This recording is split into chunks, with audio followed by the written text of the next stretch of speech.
Hi, this is a workshop on referencing and citation using Harvard style.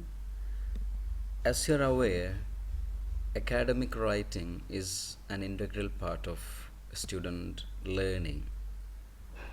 And academic writing is not complete unless students are doing proper citation and references from relevant journals, articles, websites, etc.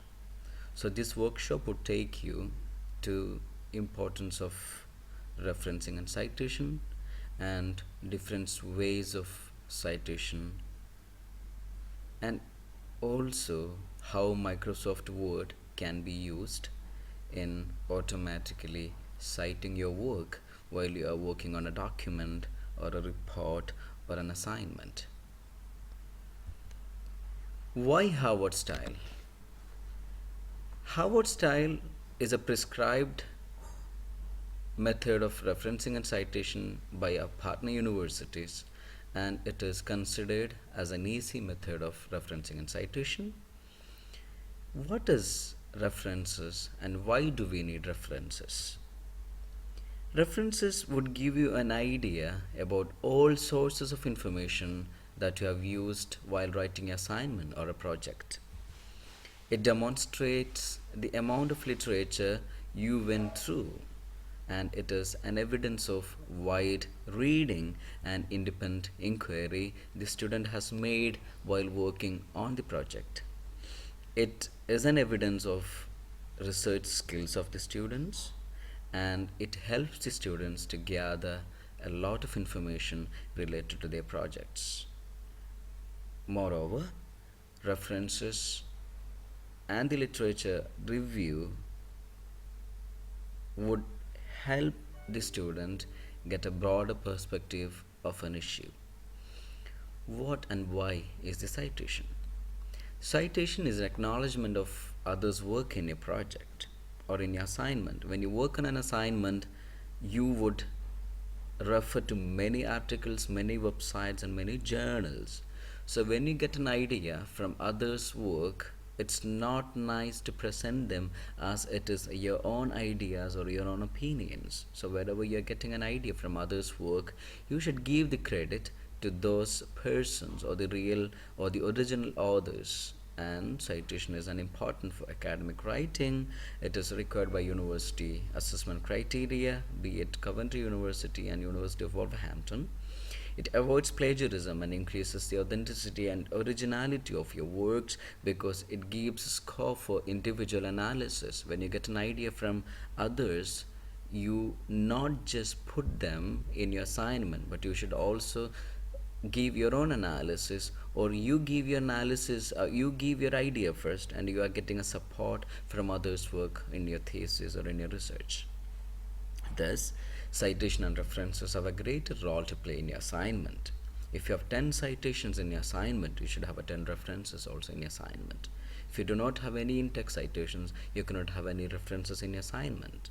So this is on contrary to many students' work that we are seeing is they would provide at the end of their report, they would provide a lot of references or bibliography from websites or journals, but in the body or in the research or in the report there will be no in-text citations. So without in-text citations you cannot just give a references. Both of them are good relationship in your work. So how can you do the citations? There are many, generally there are two ways of citation. One is direct quotation, which is you are exactly copying from some places or some reports or some journals, and you're putting exactly as it is in your report. Remember, if you're doing like this, copying from a book or a journal and put them in your assignment or in your project, you should put them in quotations. That's very important. But our policy at the Middle East College does not allow the students to have more than 10 percentage of their overall report should not be the quoted materials. That means you cannot have a report which is mainly the quotations or quoted materials without, because this restricts your individual analysis and your individual justification of the points. The second way of citation is paraphrasing and writing in your own language.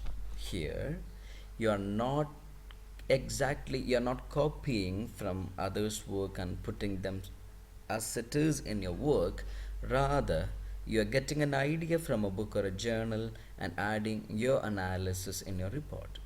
Or you can also use them to support your argument or your opinion with similar thoughts or ideas from different authors. Here, you are just providing an analysis in line with someone else's ideas.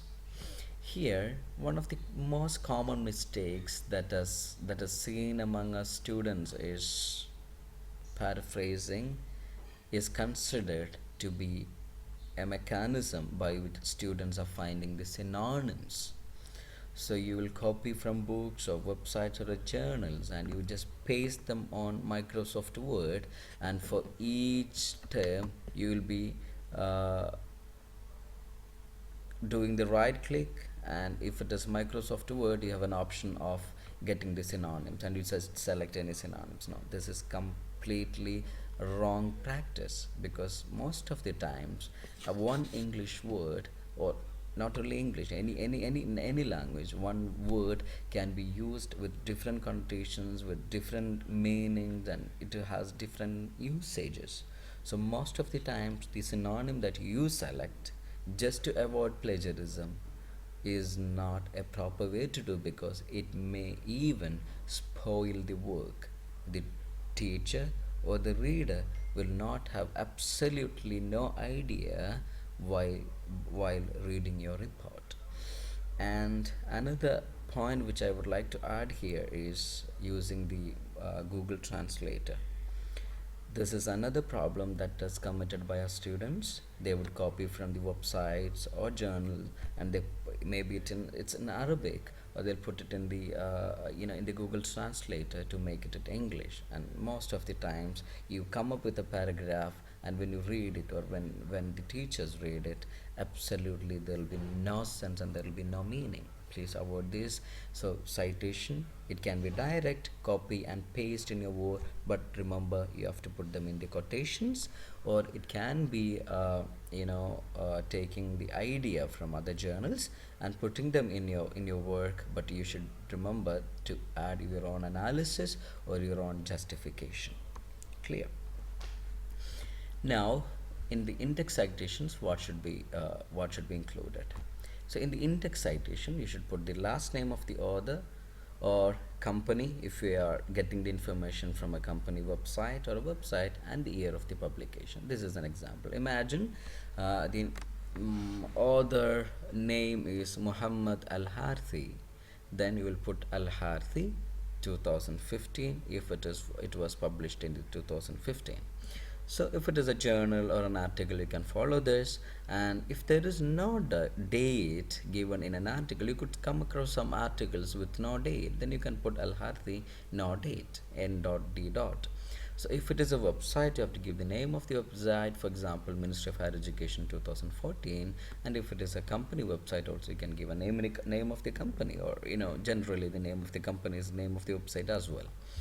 Then in the references, it should be very detailed. For example, the first one is an example of a book, which is again if the name is Abdullah Al-Hinai or Muhammad Al-Hinai, you put the last name Al-Hinai, then Muhammad, the first letter of the first name, then year of the publication, name of the book, city of the publication, and the publisher, here assuming that publisher is Sultan Qaboos University, SQU. And it's an example of a book, and here this is an example of an online journal. There are many websites that would help you to do the proper citations, and on top of that, Microsoft Word will give you a clear idea on how to do the citation and the references automatically. So in the coming video, I would explain how can you do the citation and the references automatically using Microsoft Word. Thank you.